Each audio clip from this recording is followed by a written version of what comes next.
Hey everybody, Coach Mark here, and before we dive into today's topic, make sure to find me over on Instagram as Coach Mark Estrabio. Also, I offer one-to-one coaching. It's what I do full-time, and the odds are very good. I would love to work with you. But with that being said, let's get into it. So in today's video, what I'm going to be talking about is the forced evolution of Strongman, and we also do have a guest presenter showing up today, and that is Queen Inez Carasquillo, so look forward to that. Now, when I talk about forced evolution, what I'm going to be focusing on in today's video is sort of the newer breed of strongman athlete, as well as discussing key individuals within this evolution. I'll talk a bit more about the training itself in the second chapter of this series, in the second video, as I was going to do this all in one go, and then I realized it would be way too long. I do think it's worth taking just a second to briefly discuss what strongman training used to look like in the more classic model. You always saw stuff like 12 to 16 week blocks that were relatively inflexible. There was hyperfixation on the 1 rep max, eat big, lift big. If you remember that website, I wish it was still good. It has not been a good website in a long time. It used to have great content, not so much anymore. There was a big fixation on just absolute brute force, and often you saw that athletes primarily came in from powerlifting backgrounds, which did impact the training as a result of this.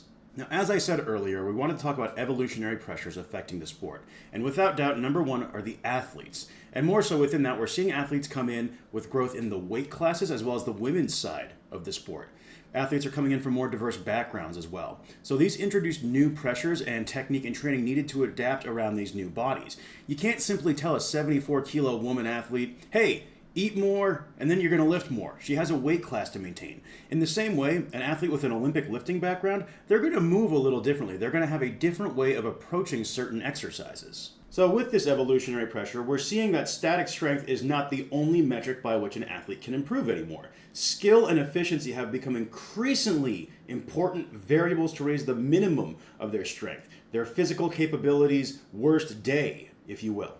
These more diverse backgrounds have also caused an influx of training methods to be introduced and applied to the sport. Whereas traditionally you might have seen more basic linear programs, we're now seeing stuff such as undulated training, weights training, conjugate, contrast training, and of course triphasic. Force generation, absorption of force, and redirection of force are all factors rather than just limit strength. Now, for example, something like triphasic, this is a lot more common in field athlete training programs. But strongman has moved beyond simply being just a strength sport, so it would stand to reason that we're seeing an evolution in the program as well. Now, let's not get this twisted. Strongman athletes absolutely have to be statically strong. But because the sport continues to evolve, what this means is your 1RM strength is not the only variable anymore. Conditioning, acceleration, the ability to move and cut quickly, these have become things that become increasingly important. Athletes are simply getting better across multiple dimensions, becoming better rounded, but higher performing on every individual metric as well. Another key evolutionary pressure for the sport of strongman is its professionalization. And what I mean by this is we're seeing a bit more standardization, not in the sense that every single show is the same, but it's certain implements. There's a certain degree of, shall we say, sameness across multiple competitions while still retaining a high level of variability and uniqueness, which does in turn force the athlete to be a more well-rounded competitor. We're seeing wider spread implement access and a higher degree of visibility in general to the sport. There are more eyes on it.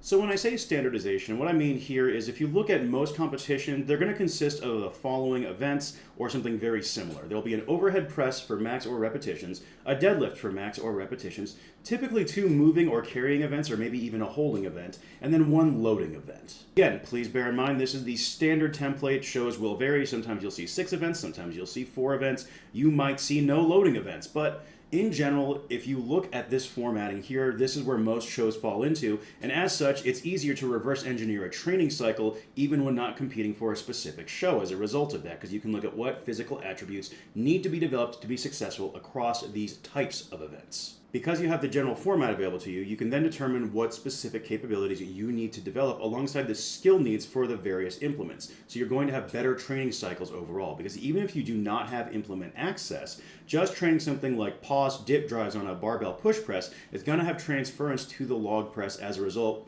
when you're ready for your competition. Now, speaking of implements, more and more gyms are getting strongman or strongman adjacent implements. For example, you may not see a log quite yet in a standard commercial gym, but something such as the Swiss bar is beginning to appear in more and more facilities, which opens up a lot of opportunities for athletes to train adjacent to the sport year round. And this is a great opportunity for them to help prevent skill decay because they can get more frequent touches on these various implements. Simply, rather than being someone who lifts and then trains for strongman a couple times a year, athletes are becoming strongman athletes year round. They're consistently developing themselves for the sport. Now, it's worth mentioning as well, as a result of this, we are seeing more and more coaches become available for strongman, and this isn't going to turn into a thing where I talk about what is or is not a real strongman coach. That's not what this page is about. But because there are more coaches available, athletes, by and large, will have access to better materials and means and methods for improving their performance outside of competition. Rising tide lifts all ships, and those coaches that everyone loves to bag on to help promote their own business, well, they're naturally going to go the way of the dodo because everything's evolving. Now that we've talked a bit about some of these external evolutionary pressures affecting the sport, let's talk a bit about what's going on inside of the sport, specifically with the athletes and their capabilities. I'd like to introduce the term to you all, pumoversa. The best way to describe it is it means overcoming with force. With the introduction of more diverse types of athletes, body types, and when you pair that with more consistent implement access, the idea here is athletes are now using force rather than simply leverage to be successful. And what I mean by that is if we look at these generally lighter athletes, they can't rely on their own mass to simply bully the implement. They have to produce more force relative to their body weight in order to move it. So the less leverage you have, the more force you need to overcome the same load. This is intensified in lighter weight classes where the athletes are often lifting more relative to their own body weight than other classes. And please just spare me the no weight classes in the jungle speech. There's no CPAPs in the jungle either. And even for open heavyweight athletes, some of the means and methods we're seeing these lighter athletes introduce into the sport are incredibly valuable. Now, a really good example of this showing up in the sport of strongman would be the split jerk. 2010's performance by Mikhail Kuklai was probably the first time we really saw it appear at the highest level of the sport in the max log.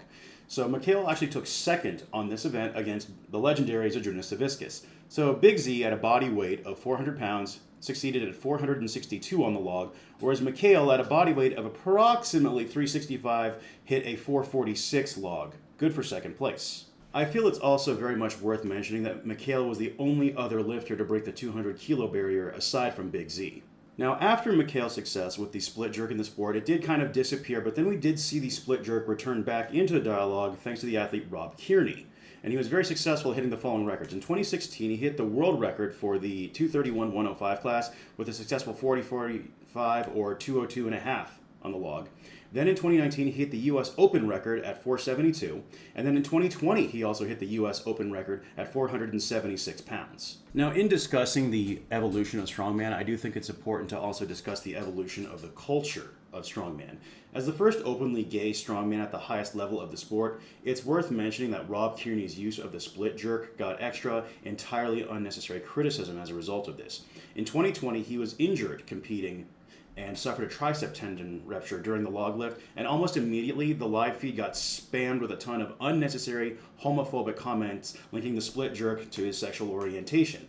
And honestly, this is a blight on the culture. If you don't think so, go fuck yourself. And then lastly, on this side of the sport, someone I'd like to talk about is Mitchell Hooper. He set the world record in 2024 on the axle with a successful lift of 481 pounds. The split jerk has typically been relegated to the lighter weight classes, but we are seeing it work its way up. We're seeing a type of a bottoms-up evolution. Again, we exclude the outlier Mikhail Kuklayev, as he was there to specifically show how even back in 2010, we were seeing an influx of diverse backgrounds, as Mikhail himself was an Olympic weightlifter primarily. Now that I've had a chance to talk about how the idea of pumoversa has really made its way into the most, shall we say, visible part of the sport, because the reality is the open men's super heavyweight is synonymous with the sport of strongman, but again, we're talking about the evolution, which means continuous progress of strongman. I want to take a moment and discuss someone who I feel has really helped personify this even more, and that is the women's log world record holder, 2022 amateur Arnold Strongwoman champion, 2025 Arnold Strongman champion, 2024 America's.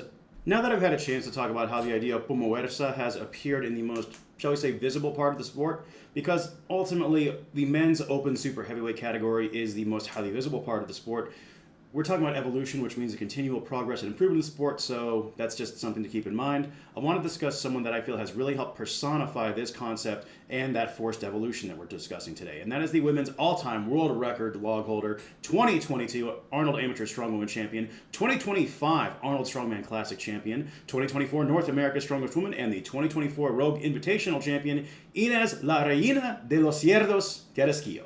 Back in June, I had the chance to attend an overhead press seminar hosted by both herself as well as Adruna Saviscus, and when discussing her success on the overhead lift, she discussed the following key elements: the use of box jumps to help improve leg drive on the press, accommodating resistance for lockout strength, practicing split jerks constantly, even with an empty broom, and then also having one day focused more on speed and another more on overload. Kind of sounds like conjugate, but that's another conversation. Now, in discussing Inez's success on the overhead press, I think it's important to note the discrepancy between Inez and the previous world record holder, Andrea Thompson, when it came to their log world records. Andrea, at a body weight of 265, roughly, hit 308.6 on the log, whereas Inez, at a body weight of roughly 235, hit a log of 321 pounds. So Inez was able to hit approximately 12 more pounds at roughly 30 pounds lighter in body weight, thus showing us how force generation is critically important in the sport. And now here's Inez herself to discuss what her training looks like and some of the key beats that she feels are worth sharing with you all. Hello, Mark. Thanks for having me. I think that a few things that stand out about my training that are maybe, would surprise people is that I'm not just a static monster. I am an all-around athlete, and I think that it's important to train as such. My coach, puts me to work, and I run a lot, and I have a lot of volume in my program, and it's a lot of endurance building, and I think it's very important. I think the other thing that stands out about my training is that I overhead press quite a bit. I think if you want to be good at something, you need to train it, and you need to train it hard. So a lot of accessories, a lot of movement. And then also people think I deadlift heavy all the time, but I'm nowhere near my max until maybe the last few weeks of prep. I'm usually in the fours, repping stuff out and keeping form under control and doing different things such as banded deadlifts, EMOMs, lots of reps. It's not always about how heavy can you go all the time. It's also about longevity and are you able to build from where you're at. And I think my coach did a good job of that. So thank you. So on screen right now, these are just a few of those keynotes. She's training as an all-around athlete, not just a lifter. Strongman as a sport requires a lot more than simply static strength.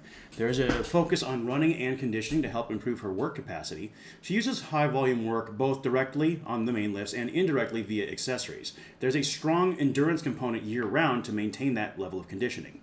High intensity on the deadlift is actually reserved for peaking. She keeps it sub-max till near competition date. She'll use stuff such as rep work, EMOMs, and variations to build skill and stamina. And lastly, there's a big focus on her longevity. So what we're seeing here is everything we've talked about so far. We're seeing a wider array of diverse backgrounds bring themselves into the sport and bring with them new training means and methods and concepts and principles that historically would not have been introduced to strongman training, stuff such as EMOMs, using unique variations, having a higher endurance and conditioning component. These all in turn force the athlete to get better, and in turn, as a result of that, the sport continues to get better and opens itself up to more mainstream acceptance. So summarizing everything that we've been on about today, the athletes, again, they come in from a wide array of backgrounds, thus bringing in new perspectives and experiences when it comes to training alongside new methods. Strongman athletes are going to continue to get stronger and faster.